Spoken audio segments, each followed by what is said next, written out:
একদিন এই পৃথিবী থেকে মুছে যাবে ইসলামের নাম। ঠিক এই সময়ে এক ব্যক্তির হাতে ধ্বংস হবে পবিত্র কাবা ঘর, যাকে বাধা দেওয়ার মতো কোনো ইমানদার ব্যক্তিও থাকবে না। শেষ জামানার সেই ভয়াল মুহূর্তের চিত্র তুলে ধরেছেন আরিফ হাসান। প্রতি বছর কোটি কোটি মুসলমান এই ঘর ঘিরে তাওয়াফ করে।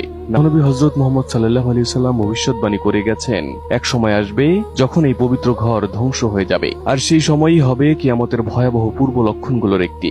কিয়ামতের বড় আলামতগুলো যেমন ইমাম মাহদির আগমন, দাজ্জালের আবির্ভাব, হযরত ঈসা আলাইহিস সালামের আগমন, ইয়াজুজ মাজুজের ফিতনা, এসব ঘটনার পরেই কাবা ধ্বংসের মর্মান্তিক ঘটনা সংঘটিত হবে।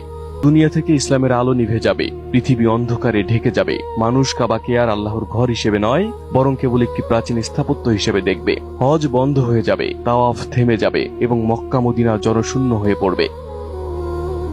অর্থাৎ ইথিওপীয় ব্যক্তির হাতে ধ্বংস হবে কাবাঘর, যার নাম হবে জুসুইয়া কাতাইন।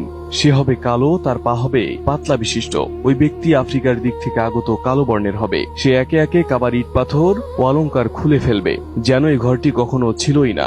তখন তাকে থামানোর মতো কোনো ইমানদার মুসলমান থাকবে না।